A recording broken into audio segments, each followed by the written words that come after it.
Hello Gemini, Sun, Moon, Rising, and Venus signs. Kamusta kayo? Sana po nasa mabuti kayong kalagayan. Welcome back po sa Star Tarot. Kung bago kayo rito, welcome din kayo. Thank you sa inyong support. I truly appreciate that. God bless you all.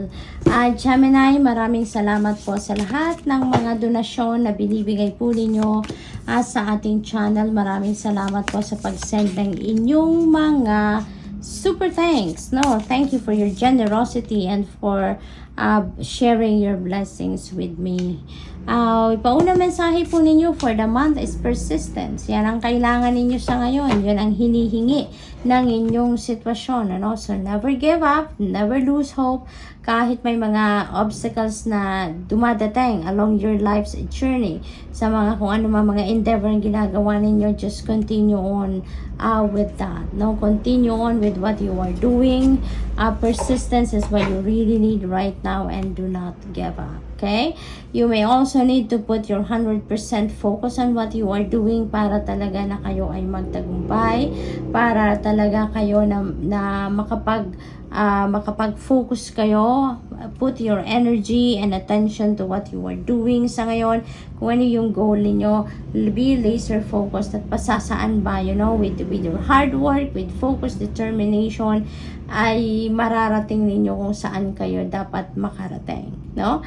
For others of you naman, Gemini, maybe now is the time that you are setting your new intentions para sa sarili naman ninyo. You are starting or you are going to start a new cycle, no, of achieving kung ano man yung mga gusto ninyong ma-achieve, or pag-work on sa kung ano man ang mga bagay na gusto ninyong matupad sa buhay ninyo. Okay?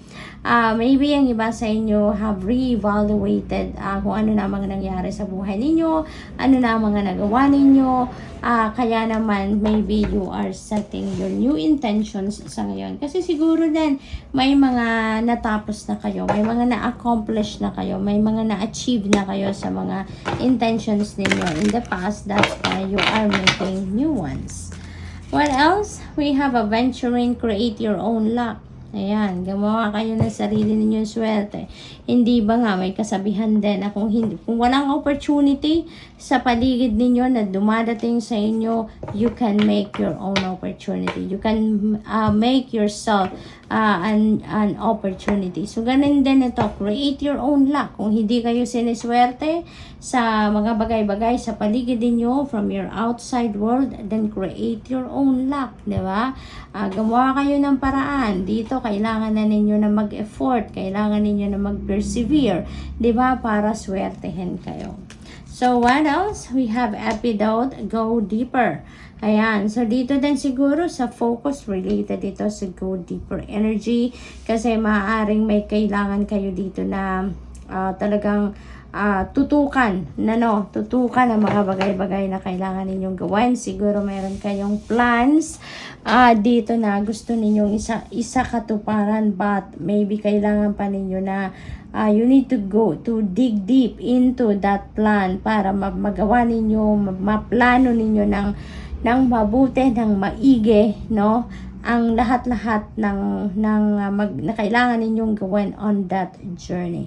Hindi lang yung iisipin ninyo kung ano yung resulta na gusto ninyo, but yung journey para makarating kayo doon sa resulta na yon, maaaring yun ang kailangan ninyo na mag-dig deeper pa kayo sa kung ano man ang sitwasyon na yan. What else? You have garnet, ignite your passion. Ayan. So, maybe there is an opportunity for you dito na dumating na magbibigay ng panggising or kikiliti sa inyong passion. This could be passion sa inyong relationship, sa inyong person, or this could be passion doon sa mga bagay na gusto ninyong ginagawa for the things that you love to do. No? Siguro magigising ang passion ninyo for those things at this time. So maybe meron talaga mga opportunity kakatok sa inyo at magbibigay ng opportunity din sa inyo para ma-express ninyo kung ano man yung passion ninyo. What else? We have flexibility, and you may need to be flexible for you to be able to get to where you need to be. So, maaring ito din yung ito yung requirement sa inyo ng inyong sitwasyon sa ngayon, na maging adaptable kayo, maging flexible kayo, no? hindi pwede na kung saan lang kayo komportable, doon lang kayo, no? Kasi there are other opportunities siguro na dadating dito sa inyo that will require you, diba, to get out of your comfort zone. So you need to be flexible. We have strength. You may need your inner strength for you to be able to carry out kung ano man yung mga gusto ninyong mga bagay na mangyayari dito sa buhay ninyo. Maaaring meron kayong mga plano na siguro at first nahihirapan kayo or siguro may fear kayo na gawin, you know, kasi siguro sanay kayo na nandiyan lang kayo sa bubble ng inyong comfort zone, but maybe the opportunities na lumalapit sa inyo ngayon requires you to get out of your comfort zone. Kaya kailangan ninyong buhayin na yung inner strength para makayanan ninyo yon. Magkaroon kayo ng lakas ng loob, tibay ng dibdib, at maisipan ninyo, maramdaman ninyo na kayang-kaya ninyo din gawin, no?